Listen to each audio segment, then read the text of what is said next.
So, this isn't going to be one of those stories where I need advice or anything, because the entire thing has already come to a close, but I think there's certainly a lot that can be learned from the BS that I just had to experience, and since I learned a lot from stories that others have told here, I think that it's only right that I bring my own tale to the table. I'm certainly in the mood to make light of the situation because I got my get back and I got it good. I work at a certain large financial institution in the US, and I'm not bragging, but I'm doing pretty great for myself, with a lot of potential for growth, and all of this while I'm still just 32. During a conference I went to about 6 years back, I chatted with the woman who was sitting beside me and we got along so well. A few months after that, we started dating and we've been dating ever since. She just turned 30 a few days ago, but naturally, with the way things ended up, there was no need to call her to send wishes or anything of the sort. It was exactly on her 29th birthday that I popped the question and she said yes right away.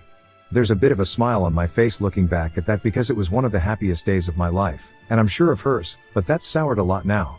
Aged like unrefrigerated milk. Either way, I asked her to marry me, she said yes, and we were engaged.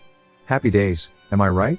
Now, I'm not certain if I'm the only one who has experienced this before, but when you deal with women who are too scared to talk about their sexual adventures with their friends, you, as a partner, might end up being the person they choose to start yapping to.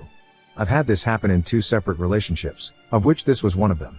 I think most men don't want to continually hear stories of all the men that their girlfriend, or fiancée, or wife has slept with. It's the same way I don't attempt to indulge any woman with the people I've slept with. Anyway, it happened a few times before I finally told her that I really don't care to hear all her stories. But before that point, I had heard a lot about her most recent ex. I think it is fair to hear about exes in any new relationship, but I don't need the sexual details. The guy's name was Chris and they had a pretty toxic relationship, but he was so go-ood in bed. Of course, we had slept together at this point and I had to wonder whether I was that go-ood in bed too. Maybe less OS for me. Supposedly the bedroom situation was what kept her in such a toxic thing, which I'll admit was a red flag for me, but she was much younger, and by extension, naturally much stupider, so I let it slide. Anyway, that's necessary background to what I have to say next. I heard a lot about Chris in the early stages of the relationship, but after a point, nothing else. At that point, I assumed she had finally gotten over him and that was good enough for me. I stopped hearing about him about 2 years in, even sparingly. So, let's fast forward to the post-engagement stage. I and my fiancée, Sandy, were already getting into the planning phase of things. We're both from relatively well-to-do homes. I personally wouldn't say my upbringing was wealthy or rich, but I've been told I'm out of touch before, and I accept my perspective might be a bit untrustworthy. Either way, both parents wanted something relatively big.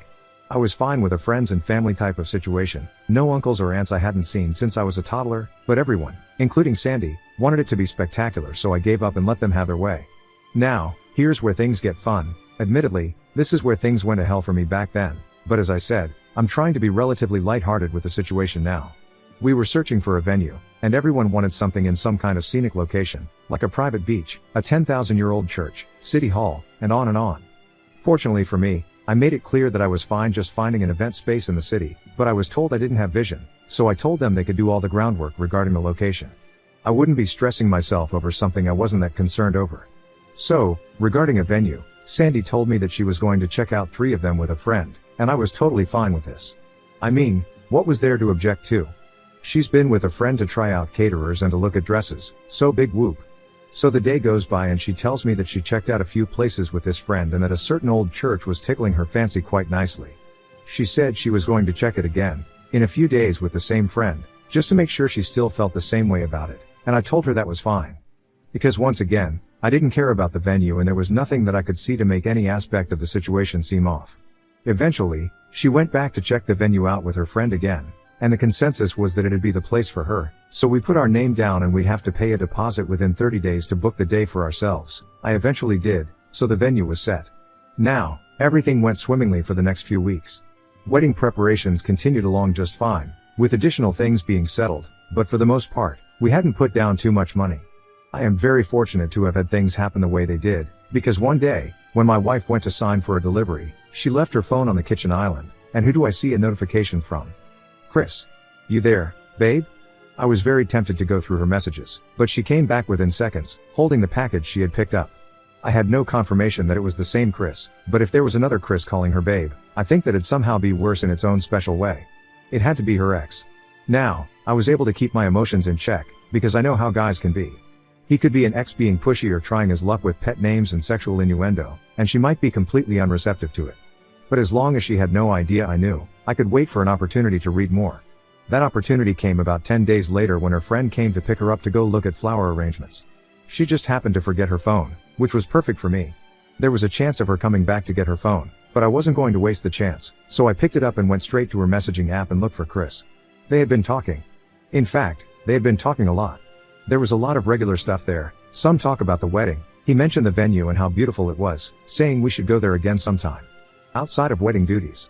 Ah, so he was the friend she went with. It only rushed back at that moment that she hadn't given me a name, and she usually did. She went with her ex, of all people. The same Chris I hadn't heard of in ages. The same Chris who was so amazing in the bedroom. That spurred me to keep reading up and up and up. Yeah, until I got to the juicy bits. There was a lot of sexting. A lot, and it was as explicit as you could imagine. Well, it remained in text form for the most part, but there were pictures exchanged. I had to go far up, but it was right around the time that they went to check out the old church the second time. Things were relatively sanitary from there down, besides pet names being thrown around. I couldn't tell if they had slept together, but she clearly didn't regret what they had done at that point, because they were still talking actively. She was keeping the idiot on speed dial. That's when I heard the door unlock. Now, at that moment, I considered putting her phone down. I really strongly considered acting like I wasn't doing anything. But you know what, I said to hell with that. I let her walk in on me holding her phone. As soon as we locked eyes, I saw her eyes widen and she nearly sprinted towards me, trying to force a lighthearted "what you doing?" When she got by my side, she saw Chris's chat open on her phone and I just looked up at her from where I was sitting. She struggled to find words to say. I could see her lips trying to move. "You went through my phone? Really? Are you serious?" Yes, she tried to make me the villain. I was so pissed off by the response, but all I did was laugh. I actually think it might have seemed like I was crazy because she took a step back. I actually had no idea. I genuinely had no idea, I said to her. "Your lover sent a message when you went to sign for the package that other day. I saw the notification, and that's what spurred me to check your phone. I definitely had reason to do this, so don't even try and flip things on me. Because if things had gone your way, I still would have been stupidly ignorant and you would have continued to cheat on me with Chris." She started to mumble and tell me how it wasn't what it looked like. "I know you guys slept together." I was bluffing hard, but I just had a gut feeling. She denied it right away, but I stood my ground and told her to stop lying. She denied it again and I placed her phone on the table and pushed it towards her. "I can't marry a liar." That's when she erupted into tears, wailing and telling me that it was just once. I laughed again. "Just once, yet you sexted with him? You guys are still in contact?" "It was a mistake, baby. I made a mistake." She kept trying to touch me but I kept swatting her away. That line was incredibly funny to me because it was only a mistake because I caught her. She would have kept going along with me and her ex on the side. She would have gotten married to me and probably kept sleeping with him. Like, the length things could have gotten to had I not caught this slut was actually quite distressing. To think that I had no idea and I had trusted her entirely before I just happened to see that message on her phone. It's riling me up right now thinking of it. I stood up and I went to the bedroom and grabbed her suitcase from out of the closet. She followed me and once she saw me throwing her belongings into it, she started to wail again, which was really starting to piss me off. She kept begging me through tears, but I was really not in the mood for any of this. To imagine I was planning a wedding with her was crazy. "Give me the ring back." If you see the look on her face at that point. It was like she had seen a ghost. I think despite everything, it was at that point she actually realized how deeply she had messed up. She realized the actual consequences of her actions. My hand was outstretched in front of her for like 2 minutes before she finally took the ring off and placed it in my hand. She didn't even fight it and that made me glad since I was starting to run out of patience at that point. After roughly shoving some of her stuff into the suitcase, I passed it to her and told her to get out of the house, which she did silently. That night, I locked the door, turned off all the lights, and I got drunk. The next morning, I woke up to several missed calls. There were some from her, some from her parents, and even some from my parents. Obviously, she had to have told them that I said the wedding was off, but I wondered if she had told them why. Almost definitely not, I thought at the time. Honestly, I wasn't in the mood to talk to anyone because there was nothing they'd do beyond either sympathizing with me or telling me that Sandy and I could work past things. I didn't want to have to put up with either of those. At a few points during the day, people came knocking on my door, but I was silent all through and they eventually left.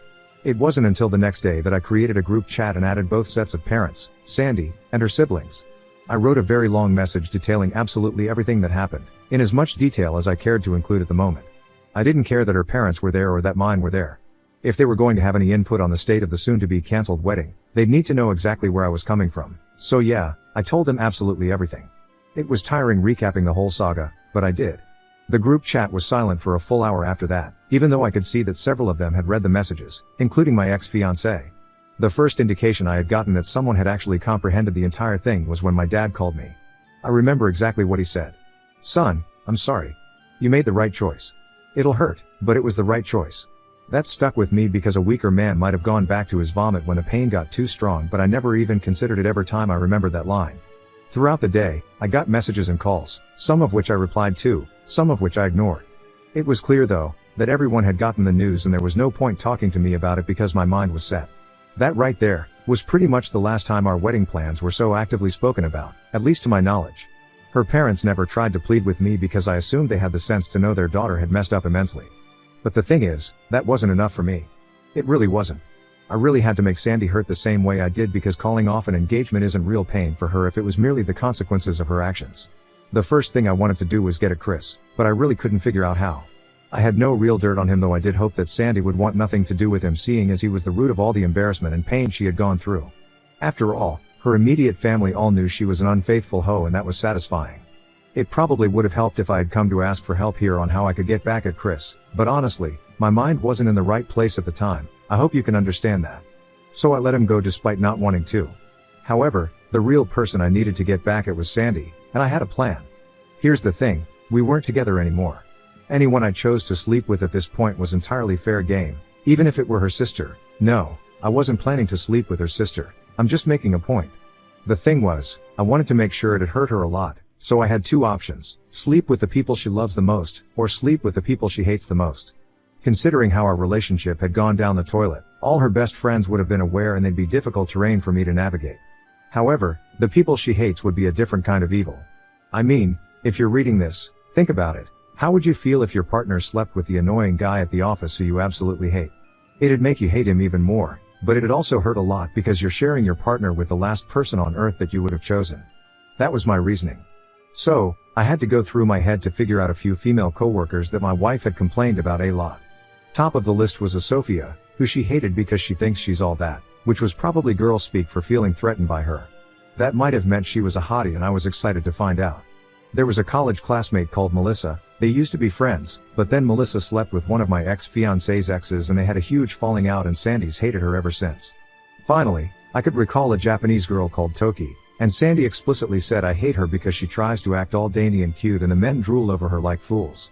My list had a few other names, but let me jump ahead and tell you that I either couldn't do enough digging to find them online or I failed to seal the deal. Anyway, Sophia wasn't hard to find. They work at the same place, so LinkedIn helped me out immensely in that regard. From there, I was able to find her Instagram account and I messaged her from there.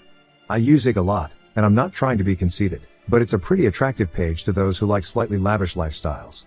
I had a lot of cool outfits, my Audi showed up a few times, and a few vacations I had been on also made features.